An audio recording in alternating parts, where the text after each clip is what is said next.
ఈనాడు పత్రిక తెలుసు కదా మీకు అందరికి? తెలుసా తెలీదా? తెలీదా? తెలుసు. ఆంధ్రజ్యోతి తెలుసు. ఈ రెండు పచ్చ పత్రికలు చంద్రబాబు నాయుడు ఇంట్లో బాత్రూమ్ లో టిష్యూ పేపర్స్, ఈ రెండు పేపర్స్. ఎందుకు చెప్తున్నానంటే వాళ్ళు రాస్తారు ఒక 3 రోజుల ముందు స్మార్ట్ ఫోన్స్, ల్యాప్టాప్స్, ట్యాబ్స్ తో మీరంతా చెడిపోతున్నారంట, రకరకాల నీలి చిత్రాలు చూస్తున్నారంట. వీటిల్లో ఒక్కటే అడుగుతున్నాను, రామోజీరావు కోటేశ్వరుడు కదా, రాధాకృష్ణ కోటేశ్వరుడు కదా, వాళ్ళ బిడ్డలు మాత్రం స్మార్ట్ ఫోన్లు ఉపయోగించవచ్చు, ట్యాబ్స్ ఉపయోగించవచ్చు, ల్యాప్టాప్స్ ఉపయోగించవచ్చు.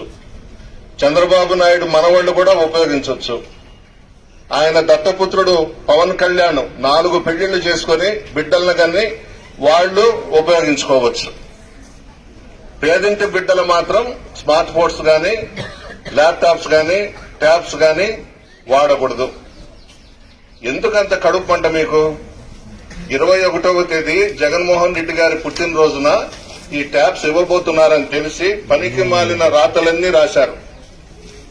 ఇదే పెద్ద మనుషులు ఇంగ్లీష్ మీడియం వద్దన్నారు. వాళ్ళ పిల్లలు మాత్రం ఇంగ్లీష్ మీడియం చదువుకోవాలి, పేదింటి బిడ్డలు మాత్రం ఇంగ్లీష్ మీడియం చదువుకోకూడదు. ఎక్కడ న్యాయం ఇది? రాశారు. చాలా బాగా మాట్లాడారు నిన్న జగన్మోహన్ రెడ్డి గారు. ఆ ఈనాడు పేపర్ ఇసిరి కొట్టాడు కింద. మంచి పనే చేశాడు. కడుపు మంట అంతే. అంటే పేదల బిడ్డలు చదువుకునేది, పైకొచ్చేది ఆ చంద్రబాబు నాయుడికి, ఆ పనికి మాలిన పవన్ కళ్యాణ్కి, రామోజీరావుకి, రాధాకృష్ణకి ఇష్టం లేదు. మీకు పత్రికలు ఉన్నాయని చెప్పేసి మీ ఇష్టం వచ్చినట్టు రాసేసి ఏం లేదమ్మా. మీ మనసుల్లో జగన్మోహన్ రెడ్డి గారు చిరస్థాయిగా నిలిచిపోతారనేది భయం వాళ్ళకి.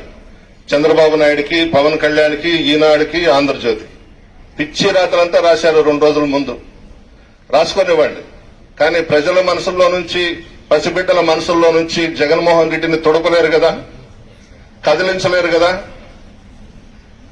ఎందుకు రాస్తారో, ఎందుకు మాట్లాడతారో అర్థం కాని పరిస్థితులు. ఏది ఏమైనా మీ అందరి ఆశీర్వాదం మీ మేనమావకుంది, జగన్మోహన్ రెడ్డి గారికి. అది ఎవ్వరూ కూడా తొడపలేరు. మిమ్మల్ని అందరినీ పెద్ద స్థాయిలో చూడాలనేదే జగన్మోహన్ రెడ్డి గారి కోరిక.